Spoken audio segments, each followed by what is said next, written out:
Hello இன்னைக்கு நம்ம பார்க்க போகிறது ட்ரை ஃப்ரூட்ஸ் ஸ்மூத்திங்க. ஆமாங்க, சின்ன பிள்ளைங்களுக்கெல்லாம் ட்ரை ஃப்ரூட்ஸ் கொடுத்து பாருங்க, சாப்பிட மாட்டாங்க.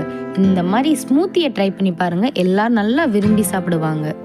இது டெய்லி காலையில் ட்ரை பண்ணி பாருங்க, எவ்வளோ சேஞ்சஸ் நடக்குதுன்னு சொல்லிட்டு.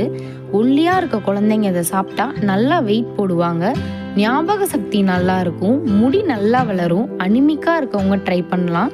ஊட்டசக்தி இதில் நிறையா இருக்குது. கண் பார்வை நல்லா தெரியும், முகப்பொலிவு நல்லா இருக்கும், நேச்சுரல் டீடாக்ஸ்க்கு ஹெல்ப் பண்ணுது. இது இதயத்துக்கு ரொம்ப நல்லதாக இருக்குது. இதை சாப்பிட்றனால ஊழக்கொழுப்பு கரையுது. இப்போல்லாம் சின்ன பிள்ளைங்களே கை வலிக்குது, கால் வலிக்குதுன்னு சொல்கிறாங்க. இதெல்லாம் குடிக்கலாம். இதில் கால்சியம், மெக்னீசியம், பாஸ்பரஸ் இருக்குது. இது டைஜஷனுக்கு நல்லா ஹெல்ப் பண்ணுது. அதே மாதிரி சுகர் லெவலை கண்ட்ரோல் பண்ணும். சுகர் இருக்கவங்க டேட்ஸை கம்மியாக போட்டு குடிக்கலாம். இம்யூனிட்டி இன்க்ரீஸ் பண்ணும், ஹார்மோன் பேலன்ஸ் பண்ணும், போத் ஃபீமேல் அண்ட் மேலுக்கு. ப்ரெக்னென்சி லாஸ்ட் மந்த் அப்போ இந்த ட்ரிங்கை டெய்லி மார்னிங் எடுத்துக்கலாம். டிப்ரெஷனாக இருக்கவங்க குடித்தா ஃப்ரெஷ்ஷாக ஃபீல் பண்ணுவாங்க. குழந்தைக்கு ட்ரை பண்ணிகிட்டு இருக்கவங்க இதை எடுத்துக்கலாம். பீரியட்ஸில் எந்த ப்ராப்ளம் இருந்தாலும் நீங்கள் இதை சாப்பிட்லாம். கண்டிப்பாக இந்த ட்ரிங்கை நீங்கள் ட்ரை பண்ணியே ஆகணும்.